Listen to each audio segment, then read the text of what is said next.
Welcome viewers. हर हर Mahadev. Viewers, मैं आपका होस्ट जितेंद्र कालरा। आपका बहुत बहुत स्वागत है।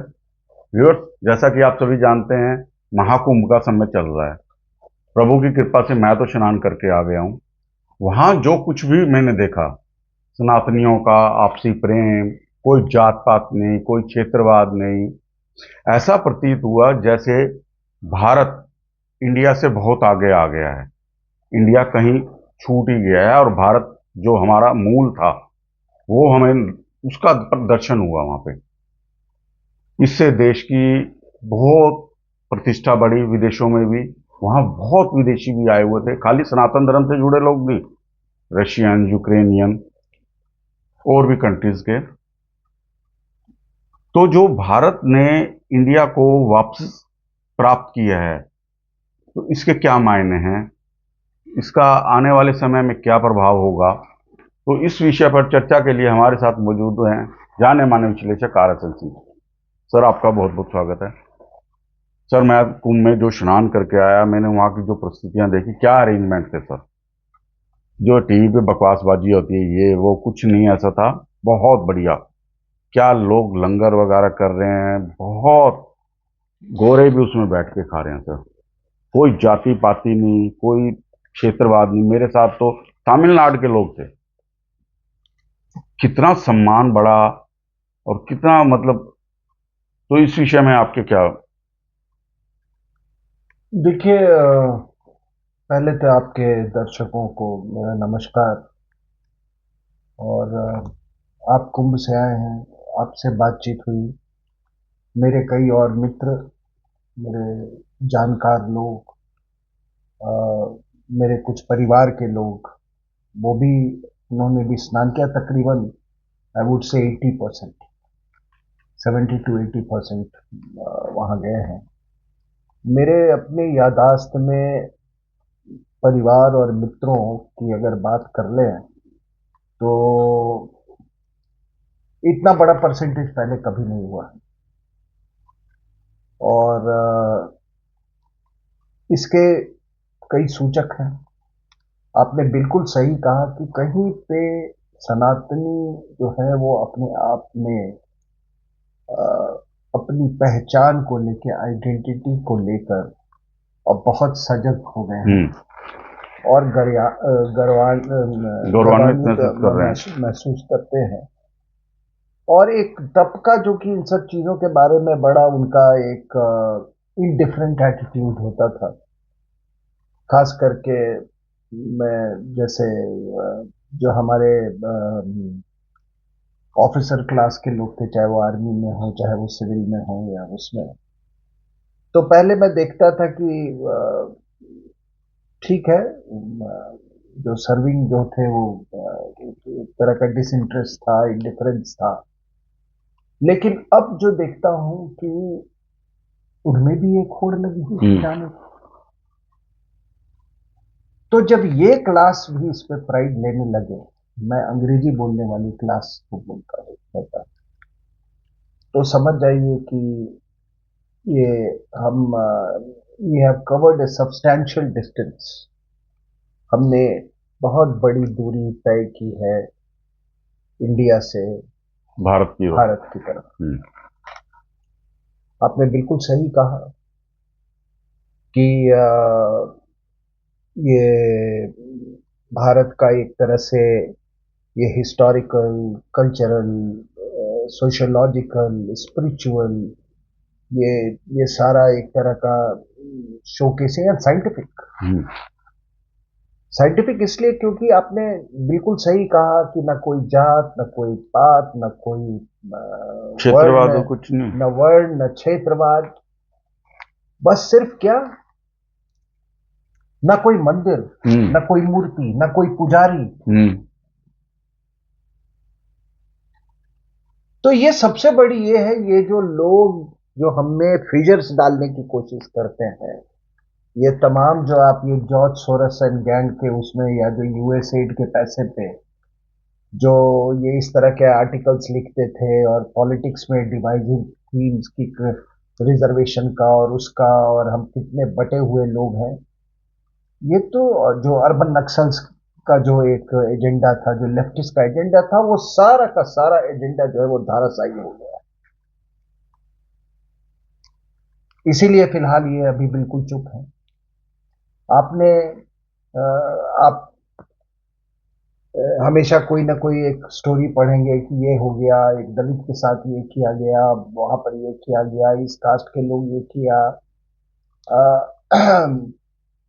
आपने वहां पर क्या महसूस किया कि किसी के साथ भेदभाव हुआ, नथिंग सर। किसी की जाति पूछी जा ना, रही हो, बिल्कुल हाँ, किसी का धर्म भी पूछा जा रहा हो, ना, वो भी नहीं। हाँ, प्रसाद दिया जा रहा था, लंगर बांटा जा रहा था तो सर, तो बिना भेदभाव। ये देखिए कि ये क्या है भाई, कि ये तमाम चीजें जो ये फॉल्ट लाइंस ये लोग जो तैयार करते हैं, जो आपस में ये डिविजिव थीम्स जो बनाते हैं, उन सब पर ये कुंभ ने, और पहले तो अपेक्षा थी कि एस्टिमेटेड था कि 45 करोड़, आज का फिगर्स है 50 it crore. Is already 50 crore. अभी तो पूरा अब ये पखवाड़ा बचा हुआ है। This is mind boggling. 50 crore लोग। और अभी आपको मैं आपके दर्शकों को बता दूं कि एक संस्था है वो फोंडा में, गोवा में, वो लोग के पास एक इंस्ट्रूमेंट तैयार किया है जो कि ऑरा मेजर करती है।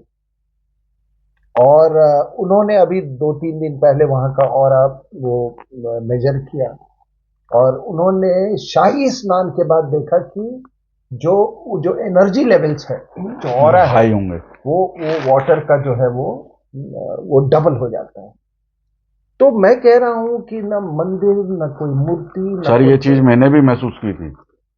वहां पे मैंने बहुत गर्मी महसूस की। जब दिल्ली आया तो ठंड महसूस हो रही थी। तब मैंने किसी से, संत जन से ही बात करी। मैंने कहा यहाँ ऐसा क्यों? हाँ, तब उन्होंने बताया कि वहां पे देखो तो सही, कितने कितने महान संत लोग पहुंचे हुए हैं। और उनका कितना होगा, गर्मी क्यों नहीं होगी? हाँ, और वो सब तप करने वाले हैं ना, हाँ, वो सब बिल्कुल। ब्रह्मचारी हम्म। तप करते हैं वो। और वो जो अपने ऊपर जो भस्म लगाते हैं वो गाय के उसका होता हम्म। है। वो उसके उनके पूरे एनर्जी को वो कंजर्व करके, प्रिजर्व करके रखता है। तो जब वो पानी में घुसते हैं तो उनका पूरा तप का जो ये है, वो आप उसका लाभ आपको होता है। वो पूरा जो एटमॉस्फेयर है वो एनर्जाइज्ड हो जाता है। तो देखिए, मैं फिर से वही कह रहा हूं कि अ, ये तो आइडोलेटर्स हैं, ये हैं, क्या क्या आपको सुनने को मिलता है। यहाँ तो कुछ भी नहीं था। हम्म। सिर्फ क्या था, एक particular place, geographical location, that geographical location based on scientific सिद्धांत, हम्म। ठीक है ना, वैज्ञानिक सिद्धांत पे, एक तीनों नदियों का संगम, संगम। कॉन्स्टिलेशन, हम्म। ठीक है, कॉन्स्टिलेशन ऑफ हेवनली बॉडीज, हम्म। ठीक है। और ये सारा उससे ये गाइड होता है, समझे कि नहीं? तो ये मतलब आप समझिए कि उसमें तो कूट कूट के केवल विज्ञान भरा हुआ है।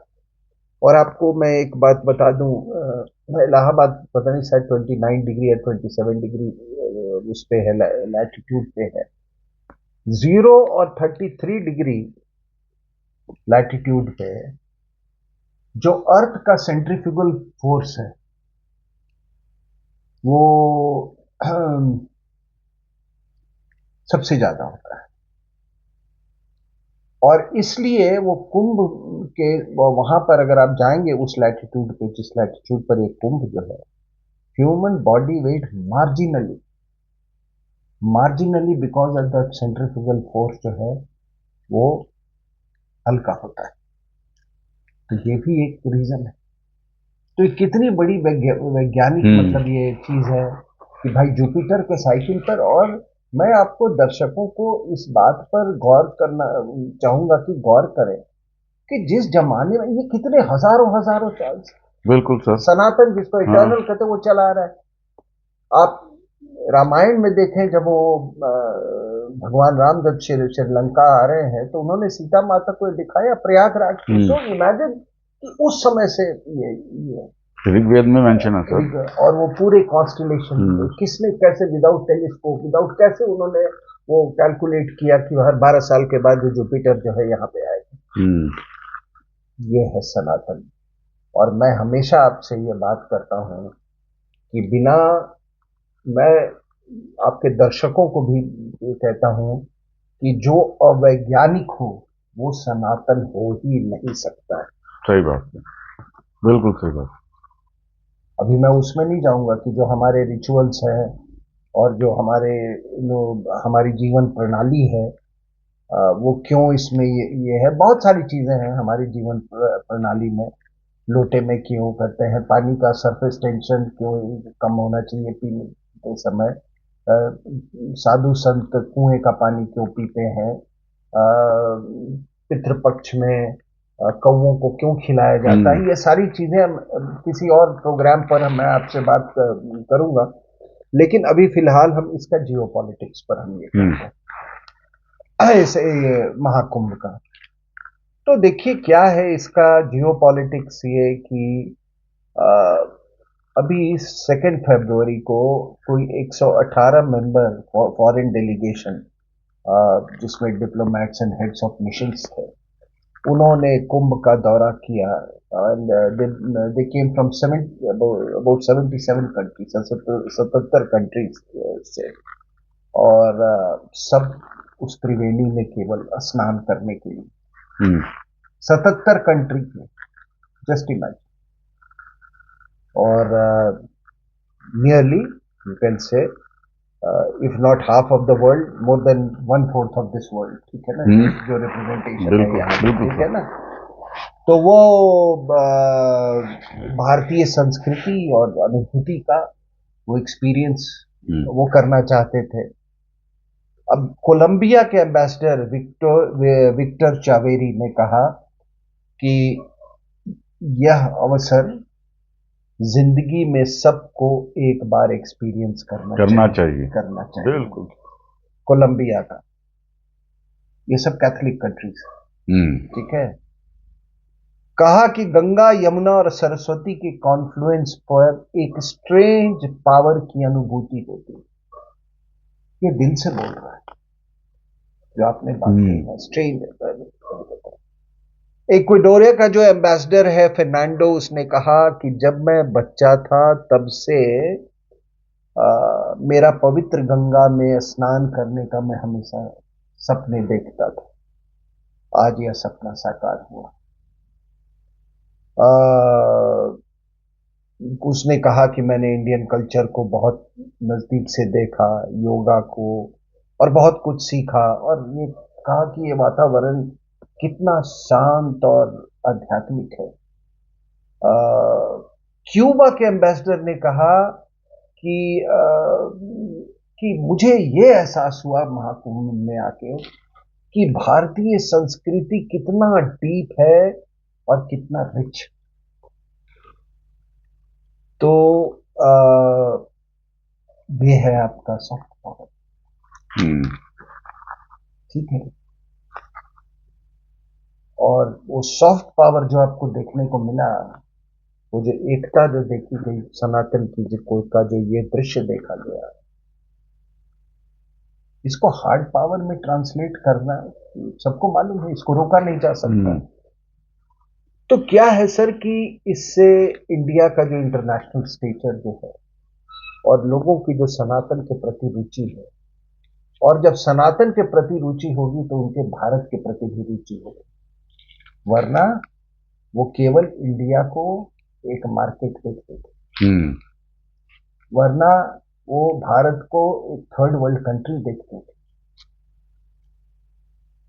तो ये अपने आप में एक बहुत बड़ी चीज हुई है जो महाकुंभ है। और ये किसी ने इसकी योजना नहीं बनाई थी, कितने लोग, ये जो हमारी, क्या जिसको रेनेसां बोलते हैं, पुनर्जागरण, हाँ पुनर्जागरण, वो पुनर्जागरण ये शुरू हो गया था 2010 से 11, और 2014 के बाद तो धीरे धीरे एक्सेलरेट किया, और फिर इसका एक्सेलरेशन जो है बढ़ता जा रहा था।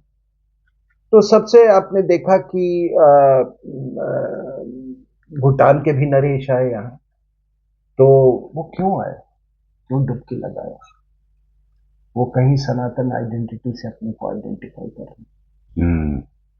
इंडोनेशिया के प्रेसिडेंट अभी आए थे, Muslim country, Republic day parade, उसने क्या कहा कि मेरा डीएनए तो हिंदू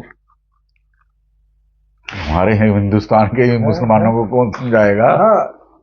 तो ये देखिए क्या है कि पहले क्या होता था, आप अपनी याददाश्त थोड़े पीछे ले जाएं। पहले लोग ताजमहल देखने आते थे। वो याद है वो that famous photograph Prince Charles और डायना की। अब मैं एक उदाहरण दे रहा हूँ। लोग आते थे तो उनको गिफ्ट में ताजमहल दिया जाता था। तो ताजमहल ठीक है, आप वहां जाके उसकी सुंदरता को अप्रिशिएट कर सकते हैं, लेकिन वहां आपको ताजमहल के आगे एक मकबरे के सामने आपको अध्यात्म की तो अनुभूति नहीं होती। नहीं होती, नहीं, बिल्कुल। वहां भारत, तो कुंभ ने क्या क्या किया है कि मतलब वहां जाके आपको ठीक है एक इंडिया का जो भी वंडर बोल दो, कोई वंडर वंडर मेरे को तो नहीं लगा, शायद किसी को लगा हो तो मैं नहीं मालूम, लेकिन वहां तो कोई अध्यात्म की अनुभूति हो ही नहीं सकती। आखिर मकबरे के सामने क्या आपको अध्यात्म की अनुभूति हो सकती है? और ना शाहजहां की याद आती और मुमताज महल तो शाहजहां को याद आती होगी, हमें क्यों याद आएगी ना? बिल्कुल। तो उसमें क्या है कि कुंभ में भारत का एहसास होता है, क्योंकि वहां सनातन का एहसास होता है। सनातन से भारत है और भारत से सनातन है। तो ये देखिए क्या है कि आपने ये जो देखा होगा कि जो मैंने कहा ये रेनेसां, सनातन रेनेसां, इसके कारण क्यों आखिर ये रेनेसां के कारण ये जो आप जियो पॉलिटिकल हेफ्ट जो आप देख रहे हैं, कब का वर्चस्व जो है जियो पॉलिटिकल वर्चस्व दुनिया में, वो क्यों बढ़ा है? वो बढ़ा है सनातन के कारण। क्योंकि मैंने सॉफ्ट पावर की बात की, तो अभी एक स्टेटमेंट आया ट्रंप के द्वारा इलेक्शन में कि आई लव हिंदूज। अब कई लोग कहते हैं कि ये पॉलिटिकल स्टेटमेंट है। ठीक है, पॉलिटिकल स्टेटमेंट है, लेकिन अगर उस दायरे में भी देखें आप, उस पॉलिटिकल स्टेटमेंट के दायरे में, फिर भी एक ये बहुत सिग्निफिकेंट स्टेटमेंट है। पहले तो किसी प्रेसिडेंट ने नहीं कहा। तो जब वो हिंदूज की बात कर रहा है तो दैट मीन्स ही जो वो इम्प्लाई करता है सनातन संस्कृति, ठीक है ना? और हमारा जो सॉफ्ट पावर है, yoga, music, spiritualism, science, scientific power, मतलब मैन पावर, इन सब के मूल में वो जो है वो है सनातन कॉन्सेप्ट। चाहे वो वासुदेव कुटुंब की बात करें, बिना सनातन के तो वासुदेव कुटुंब का भी कॉन्सेप्ट भी नहीं हो सकता। जब ये एक प्रेसिडेंट, भाई वो तो प्रेसिडेंट बन गया ना उसके बाद, जब एक वर्ल्ड एक रिकनेबल पावर, एक महत्वपूर्ण पावर का एक प्रेसिडेंट जब बोलता है कि आई लव हिंदूज, तो मान लीजिए कि what is implying is it is not India but Bharat which matters. बिल्कुल सही बात। और इसी को असर्ट करने अभी मोदी साहब आ गए हैं। जो आर्टिफिशियल इंटेलिजेंस का भी मीट हुआ था, वहां भी वो यही असर्ट किया है मोदी साहब ने, और अभी वहीं पर ये करेंगे, असर्ट करेंगे। तो ये जो इंटरनेशनल स्टेचर, यानी कि अंतर्राष्ट्रीय पटल पे जो आपका जो ये स्टेचर बढ़ा, इसमें मेटामॉर्फोसिस, जिसको हिंदी में काया पलट कहते हैं, वो क्यों हुआ, कैसे हुआ? सनातनियों के जागने से, सिंपल। और हमने एक बहुत बड़ा मैसेज दिया कि देखिए कि ना तो सोशलिज्म, ना कॉलोनियलिज्म, मतलब ना गुलामी, ना कैपिटलिज्म, ये सब इज्म ये बाहर के इम्पोर्ट्स हैं, समझे कि नहीं। ना क्रिश्चियन कॉलोनियलिज्म, ना इस्लामिक कॉलोनियलिज्म, इन सब के साए से हम बाहर धीरे धीरे या काफी हद तक निकल निकल चुके हैं। और एक नहीं तो ये हमारे हमको पूरे उसको एनवेलप किया हुआ था हमको। मुझे इसमें कोई संदेह की वो नहीं है कि मोदी साहब ने हमको उस एनवेलप से बाहर निकाला, वरना इवन सोनिया और मनमोहन सिंह ने मतलब आज़ादी वो ट्रांसफर ऑफ पावर के बाद से वो एनवेलप जो है वो बरकरार रखा, वो ये मैं कायम रखा, हाँ। ठीक है ना। तो देखिए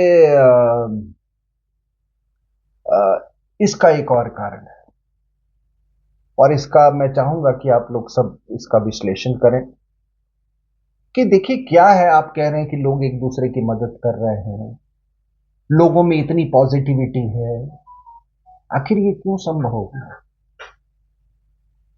ये इसलिए संभव हुआ क्योंकि जितने दिन हम इस्लामिक रूल में थे या ब्रिटिश रूल में थे, उन्होंने वो कभी जो रूलर्स थे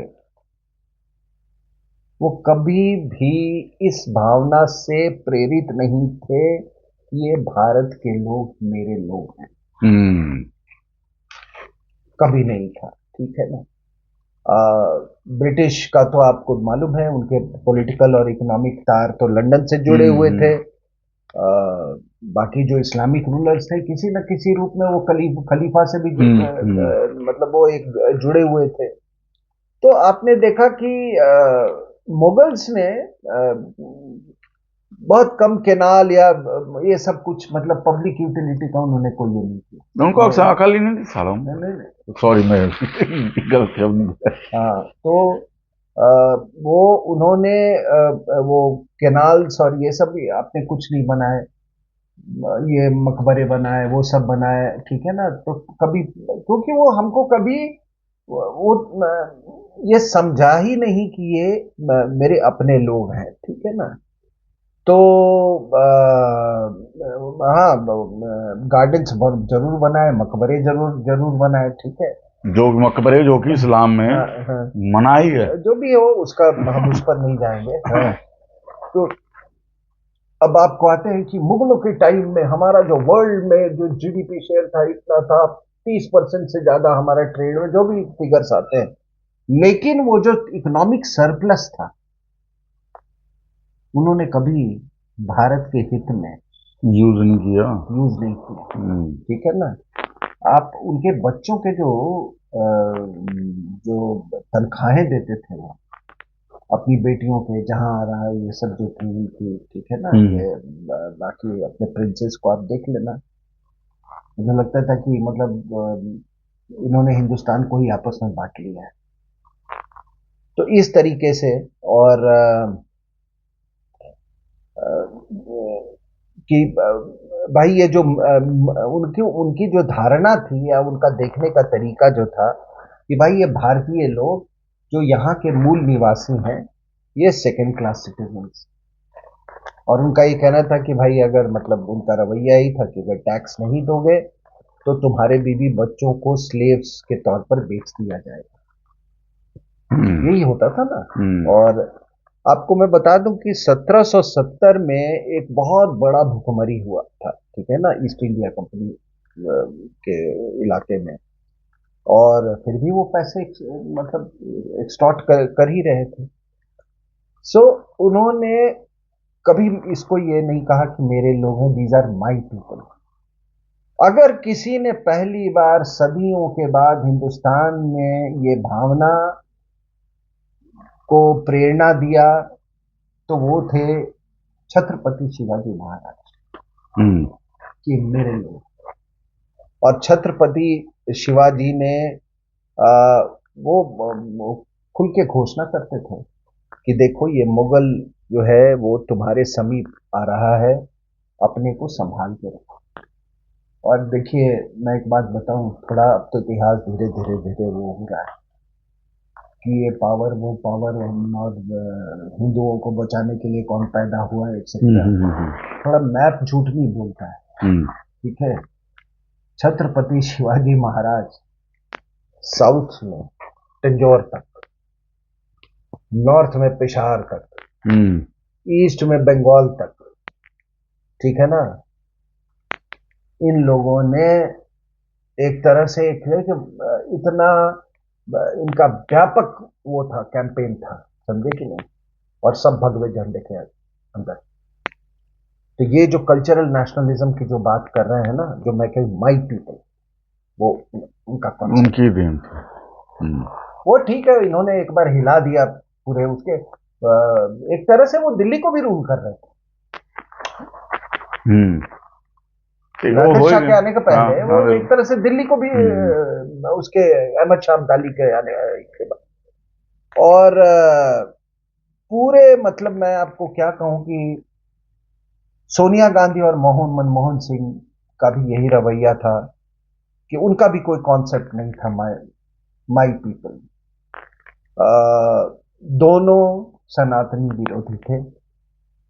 अगर विरोधी नहीं होते तो वो जो कम्युनल बिल लेके आ रहे थे, वो आने वाला था। अगर विरोधी नहीं होते तो मनमोहन सिंह जाते जाते वो वक्फ वाला वो काम नहीं करते, ठीक है ना।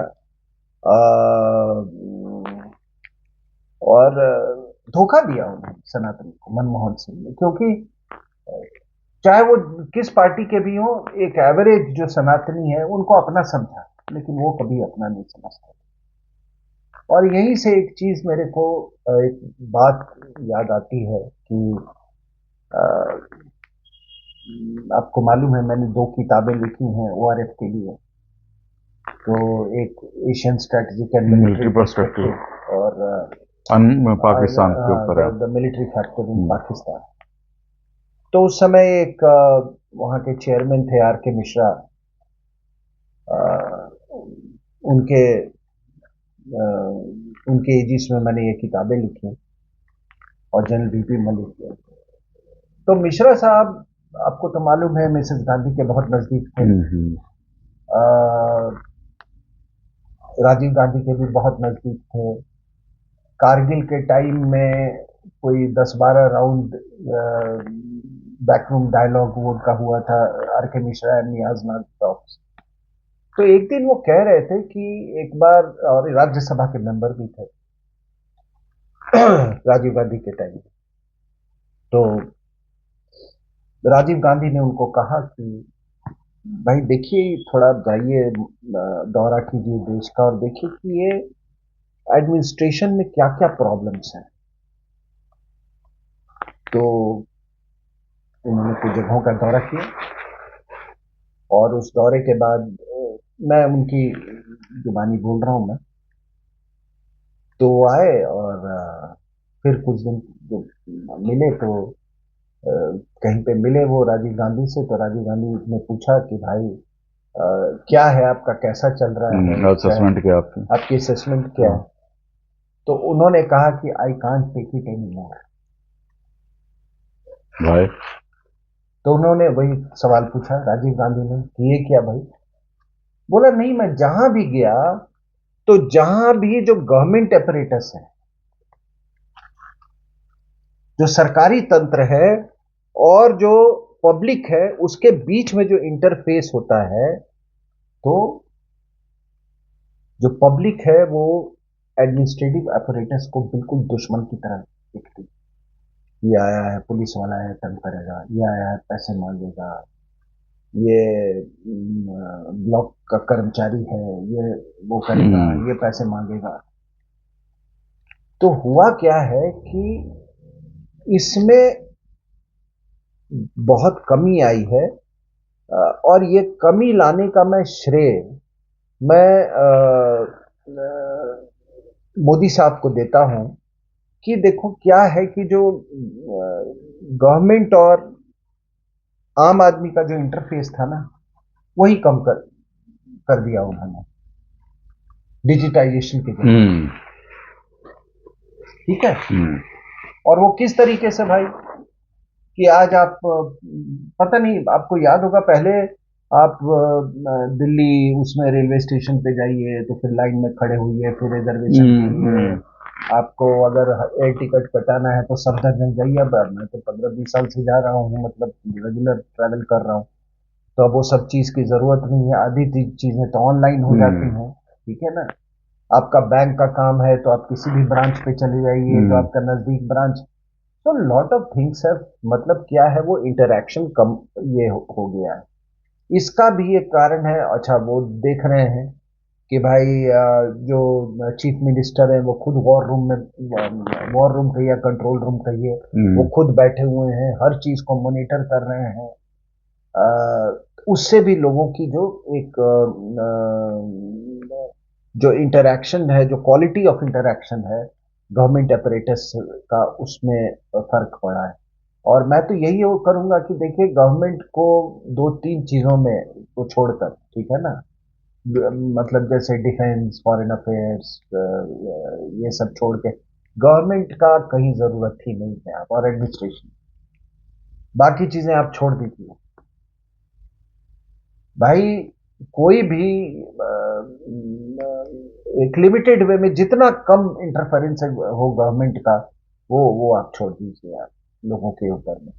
तो हुआ क्या है, why I am coming to this point, इसकी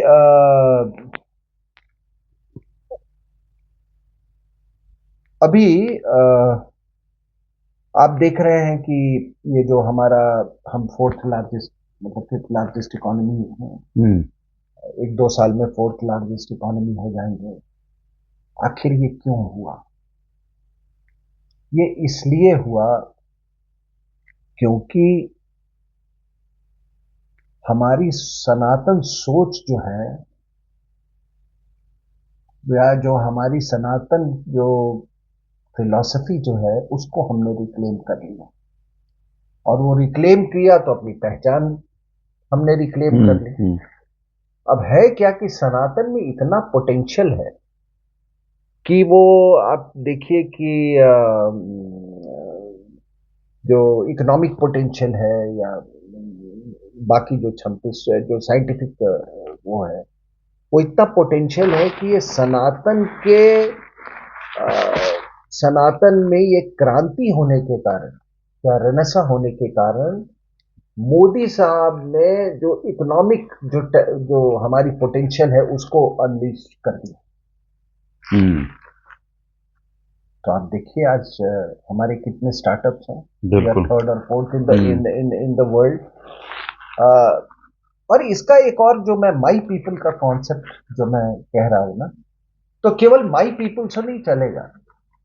माई पीपल को भी समझना पड़ेगा कि भाई ये जो भारत हमारा है, जो भी सरकार बने वो हम्म। सरकार हमारी है। अगर वो, तो मान लीजिए अगर किसी मैं अप्रैल 2023 की फिगर आपको बता रहा हूँ, 1.13 करोड़ इंडियंस, सॉरी भारतीयों ने अपना एलपीजी सब्सिडी फॉरगो किया था। वो इसलिए हुआ क्योंकि उनको ऐसा हुआ कि पहली बार हमको कोई रिलीफ और कंफर्ट दिया है, समझे कि नहीं। पहली बार कोई ये सोचता है कि ये हमारे लोग हैं, और हमारे लोग में ये भावना थी कि ये हमारा नेता है। हम्म। बिल्कुल। इसके कारण पॉसिबल, इसके कारण आप देख रहे हैं कि स्कैम्स नहीं हो रहे हैं। इसके कारण जो है आप देख रहे हैं कि ऐसे महाकुंभ का आयोजन हो रहा है। मैं तो सभी लोगों को सोचता हूं, मतलब लोगों में ये भावना है कि भाई सरकार अपनी तरफ से कोई कसर नहीं छोड़ रही है, सब कुछ जितना हो हम्म। सकता है सब मेहनत कर रहे हैं, चाहे वो कितने भी बड़े ओहदेदार हो। वो मैसेज वो जो है वो लोगों तक वो चला गया है। तो स्टार्टअप्स की बात मैं कर रहा था अभी। I think 1,60,000 startup, it is third largest in the world. तो देखिए क्या है कि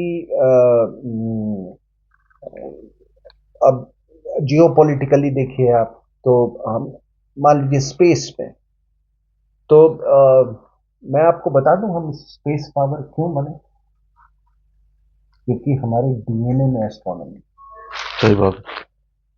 घर घर में एस्ट्रोनॉमी, हमारे हर रिचुअल में एस्ट्रोनॉमी। आज मेरे घर में पूजा हुई थी तो 9 ग्रहों की पूजा कर रहे थे। आप कुंभ में नहा के आए, वहां भी सब वो एस्ट्रोलॉजी नहीं, एस्ट्रोनॉमी है, एस्ट्रोनॉमी, उसी से एस्ट्रोलॉजी हाँ मैंने ड्राइव हुआ है। हाँ, तो इसीलिए ये सबको मालूम है कि ये आप देखेंगे कि ये नासा वासा को जितना ये नॉलेज सिस्टम्स जो गया है वो सब भारत से गया है। यहाँ से को कौन थे, पंडित कनक, जिनका ये Surya Siddhanta which travelled first to West Asia, ठीक है ना, और वहां से फिर दुनिया को पता चला था। तो इसके कारण अभी आप देखिए चंद्रयान है, सूरजयान है, ये आदित्य जिसको ये कहते हैं, जो भी स्पेस पे हमने डॉकिंग किया, मुझे कोई सरप्राइजिंग नहीं है। We will be number 1। हमको कोई, तो मैंने कहा कि हमारे घर घर में एस्ट्रोनॉमी, घर घर में, और फिर तुम हमको मतलब you have the cheek to tell us कि हम पिछड़े लोग हैं, साइंटिफिक लोग हैं। एक बड़ा अच्छा अभी एक मैं देख रहा था कि school maths versus street maths, बड़ा अच्छा एक्सप्रेशन लगा। तो उसमें बोला कि आप चले जाओ कोई सब्जी वाले के पास, वो महिला है, वो स्कूल नहीं गई, वो मिनट में कैलकुलेशन कर देगी, वो पूरे कैलकुलेट करके आपको, उसका एक तरीका है। हाँ। सो ये जो इनेट ये है, अभी आप देखो तो मैं कह रहा था कि आज आपको जो ये लोग इतनी इज्जत बख्श रहे हैं, आपको इज्जत कर रहे हैं, आपने मोदी साहब की इतनी पूछ जो हो रही है, भारत की इतनी पूछ हो रही है, क्योंकि आपने अपनी पहचान जो खो दी थी वो उसको आप असर्ट कर रहे हैं। हाँ। और जब आप अपनी पहचान को असर्ट करने लगते हैं तो दुनिया भी आपकी इज्जत करेगी। बिल्कुल सही बात। मैंने नेपाल पे किताब लिखी, the unmaking of Nepal, the unmaking of Nepal, और उस समय मैंने नेपाल का दौरा किया और मैंने यही महसूस किया कि ये आखिर वो उस राह पे क्यों निकल गई है, माओवादियों की राह पे, क्योंकि आप ही के लोगों ने, हम तो कहते रहते कि Nepal is the only Hindu country, Nepal is the only Hindu, वो तो हम कहते थे ना, वो तो नहीं मानते थे, नहीं हमारे एक बहुत बड़ा वर्ग नहीं मानता था, मुसलमान नहीं मानता था, क्रिश्चियन नहीं मानेगा, वो लेफ्टिस्ट नहीं मानेगा, उसको क्या प्राइड है उसमें। तो जब हमने नेपाल के हिंदू स्टेटस को एबंडन कर दिया, उसको निगेट कर दिया, तो फिर यही होना था। तो आप जब अपने उस पे कायम रहोगे, और इसी से मैं कुछ जोड़ के, जब जियो पॉलिटिक्स की बात हो रही है, आप अपना पूरा नेबरहुड देख लो। मैं जियो पॉलिटिक्स की बात कर रहा हूं, आप जो मर्जी कर लो, बांग्लादेश और पाकिस्तान से आपकी दुश्मनी हमेशा रहेगी।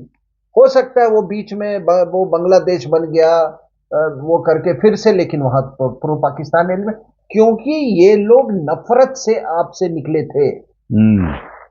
ये हिंदुओं से नफरत करने के उस पे निकले थे, उसके बुनियाद पर। तो वो नफरत तो कभी मोहब्बत में बदल नहीं सकती है वो। ये ठीक है, उतार चढ़ाव, ये वो जियो पॉलिटिकल हालात जब बदलते हैं तो उसमें आप थोड़ा देखोगे कि ढीलापन आएगा, थोड़ा कुछ ये होगा, कुछ मजबूरियां भी होती, बट आप देखो भूटान अपनी आइडेंटिटी असर्ट करता है, बुद्धिस्ट आइडेंटिटी, हमारा कोई प्रॉब्लम नहीं है बुद्धा से। इवन हमारा म्यांमार से कोई नहीं है, आपको ये मैं बहुत अच्छी तरह उस देश को जानता हूं। प्रॉब्लम है वहां पे जो उनके जो चारों तरफ वो है ना, जो रिंग जो है क्रिश्चियंस का बना हुआ, ये चिन और कचिन, वरना मैंने उनके साथ बहुत इंटरेक्शन किया है। दे हैव एब्सोल्यूट, हाँ, वो चाइनीज के नजदीक इसलिए गए क्योंकि आपने तो वो क्या सूची का मतलब वो किया हुआ था, ठेका उठाया हुआ था। और आज देख लीजिए, आप पूरे नेबरहुड में देख लो। श्रीलंका में अभी वो भी एक तरह पहले का एक अल्ट्रा लेफ्टिस्ट है जो भी पार, उसको समझ में आ गई बात। सर हमारे यहां से टूरिस्ट नहीं जाएंगे ना, मालदीव्स को पता चल गया ना। हाँ बिल्कुल, हाँ हाँ। ठीक है। तो ये सब क्यों ये पॉसिबल हुआ? क्योंकि आपने सनातन आइडेंटिटी को असर्ट किया।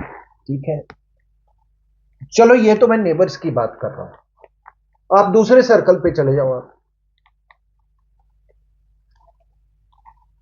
दूसरे सर्कल में मतलब आई वुड से 2000, अगर इंडिया को सेंटर रख दो आप, तो 2000 के बाद 2000 में आपके नेबर्स हुए किलोमीटर्स पे 4000, 2000 और 4000 किलोमीटर में वेस्ट एशियन कंट्रीज।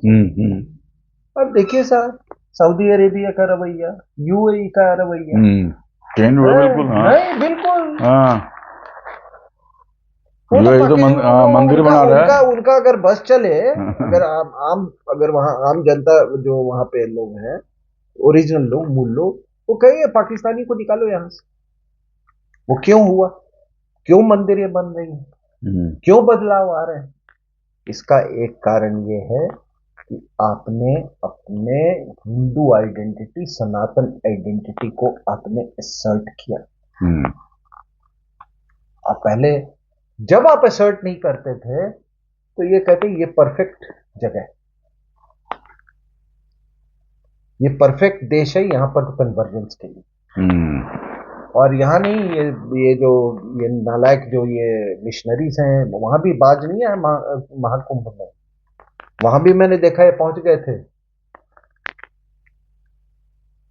मेरे को खैर नजर नहीं आए। नहीं नहीं नहीं। और मैं आपको एक और बता दूं कि हमारे लोग,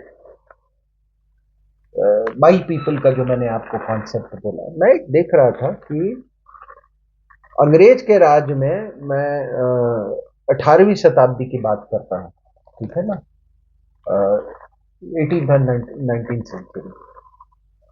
कुंभ में तो उस समय भी लोग जाते थे। ठीक है सर, कुंभ का जो टैक्स था एक नॉर्मल आदमी का, वो 1 रुपया था उस जमाने में। और जबकि एक एवरेज इंडियन की जो इनकम जो थी वो कोई 7 या 8 रुपए थी। कितनी बड़ी मतलब रकम जा रही है। वो छोड़ो, ये नाला क्या करते थे कि हमारे यहाँ जो नाई होते थे, वहां पहले जो कुंभ जाते थे वो सब अपना शेव करवा, सर मुंडवाते थे, उन पे 4 रुपया कर दिया था, उनको 4 रुपए देना था।